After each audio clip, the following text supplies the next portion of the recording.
പത്തനംതിട്ട റാന്നിയിൽ 14-കാരിയെ ഗർഭിണിയാക്കിയ പിതാവ് അറസ്റ്റിൽ. 43-കാരനായ കട്ടപ്പന സ്വദേശിയാണ് പിടിയിലായത്. ലാബ് അധികൃതരാണ് പോലീസിൽ ഈ വിവരം അറിയിച്ചത്. AV ജയശങ്കർ ഒരിക്കൽ കൂടി ചേരുന്നു പത്തനംതിട്ടയിൽ നിന്ന്. ജയശങ്കർ, നടുക്കുന്ന വാർത്തയാണിത്. എന്തൊക്കെ വിവരങ്ങൾ ഈ ഘട്ടത്തിൽ ലഭ്യമാണ്?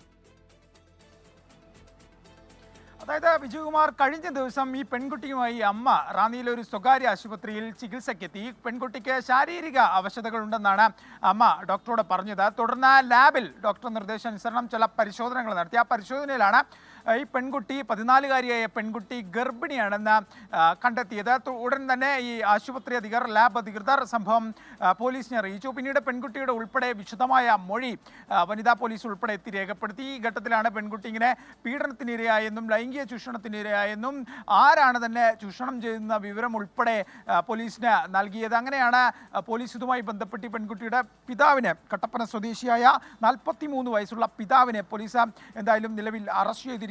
ഇയാളെ പോലീസ് കഴിഞ്ഞ ദിവസം രാത്രി തന്നെ കസ്റ്റഡിയിൽ എടുത്തുവെന്നാണ് നമുക്ക് ലഭ്യമാകുന്ന വിവരം. വലിയ നടുക്കുന്ന വാർത്തയാണ്. കാരണം കേരളത്തിലെ ഒരു സ്വന്തം വീട്ടിൽ മാതാപിതാക്കളുടെ അടുത്ത് പോലും പിഞ്ചു കുഞ്ഞുങ്ങൾക്ക് സുരക്ഷിതത്വമില്ല എന്ന വലിയ ഞെട്ടിക്കുന്ന കാര്യമാണ് എന്തായാലും പുറത്തു വന്നിരിക്കുന്നത്. പോലീസ് എന്തായാലും വിഷയത്തിൽ കൃത്യമായ നടപടികൾ ആരംഭിച്ചിട്ടുണ്ട്. 7 ആഴ്ച ഗർഭിണിയായെന്നാണ് ലാബ് റിപ്പോർട്ടിൽ നമുക്ക് ലഭ്യമായിട്ടുള്ള വിവരം. എന്തായാലും പോലീസ് ഇതുമായി ബന്ധപ്പെട്ട നിയമ നടപടികൾ ഇതിനോടകം തന്നെ ആരംഭിച്ചിട്ടുണ്ട്. പ്രതി നിലവിൽ പോലീസ് കസ്റ്റഡിയിലാണ്. ഇയാളെ നടപടികൾ പൂർത്തിയാക്കി കോടതിയിൽ ഉൾപ്പെടെ ഹാജരാക്കും. വലിയ ഞെട്ടിക്കുന്ന വാർത്തയാണ് വിജയകുമാർ. എന്തായാലും നിയമ സംവിധാനം, പോലീസ് സംവിധാനം ഈ വിഷയത്തിൽ ഈ വിവരം ലഭിച്ച ഉടൻ തന്നെ കൃത്യമായി ഇടപെട്ടിട്ടുണ്ട്. ഈ അമ്മയ്ക്ക് ഉൾപ്പെടെ ഈ കാര്യത്തിൽ പങ്കുണ്ടോ എന്ന കാര്യമടക്കം പോലീസ് നിലവിൽ പരിശോധിച്ചു വരികയാണ്. വിജയകുമാർ. 43-കാരനായ പിതാവ്, അയാൾ ഒരു കട്ടപ്പന സ്വദേശിയാണ്. അയാൾ പിടിയിലായിട്ടുണ്ട്.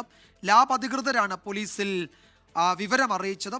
AV ജയശങ്കറാണ് വിശദാംശങ്ങൾ നൽകിയത് പത്തനംതിട്ടയിൽ നിന്ന്.